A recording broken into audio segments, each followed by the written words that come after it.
Chers collègues, effectivement, un projet politique, c'est un cap. Et malgré l'année compliquée, je trouve qu'on a gardé le cap.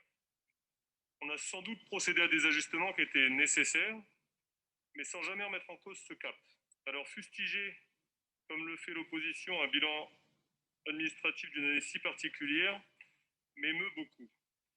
En effet, lorsque d'autres villes en ont profité pour faire des aménagements cyclables non pérennes et coûteux, je reviens sur un premier constat qu'avait fait M. Dio, à savoir que l'argent du contribuable n'est pas, enfin pour moi en tout cas, n'est pas plus important dans une année particulière que dans une année normale. Ben nous, on a gardé le cap et puis on s'est positionné vers l'avenir. Quand d'autres villes, comme je le disais, ont fait des aménagements cyclables non pérennes et coûteux, ben nous, on a réfléchi à un plan global. On a concerté et vous le verrez lors du vote du budget que si en 2020, il y a eu une légère baisse, en 2021, les promesses seront plus que tenues. Donc je vous invite à toutes et tous, mes collègues, à ne pas confondre vitesse et précipitation et à conserver ce qui est notre règle, à savoir la vision et la concertation.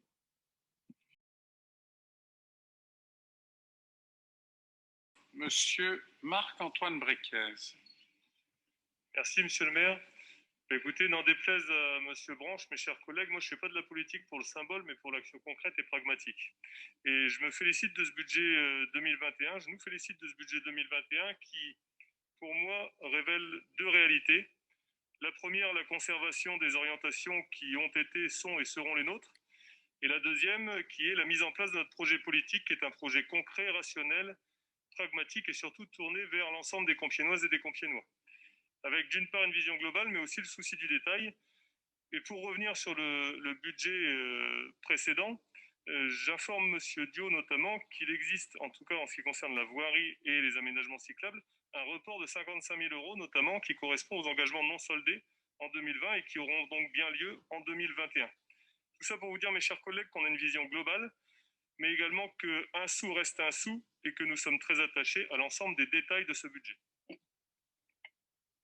Merci beaucoup pour cette intervention directe et synthétique, efficace. Merci, monsieur le maire. Un rapport de bon sens, puisque l'année dernière, nous avions déjà pris la décision de baisser les tarifs forfaitaires annuels pour les terrasses fermées et ouvertes qui concernaient les restaurants et les bars. Et cette année, bien sûr, on vous propose de proratiser le calcul des droits de voirie pour les terrasses fermées et ouvertes, qui s'appliquerait bien sûr au prorata temporis de l'occupation des domaines publics à titre exceptionnel pour l'année 2021.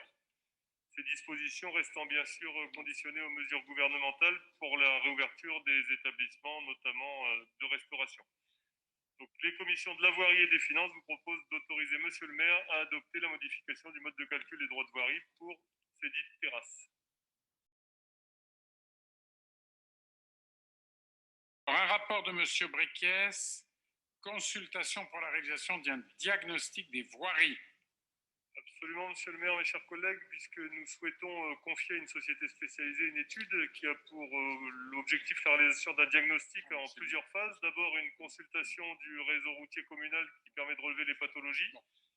Une seconde phase avec une analyse de ces dégradations et une troisième phase avec une restitution sous forme de fichier et une proposition de grille de prix. Le but étant de prioriser, connaître l'état des voiries et prioriser les opérations d'entretien de maintenance et rénovation. Le coût de l'opération est estimé environ à 110 000 euros et il vous est proposé de lancer cette consultation.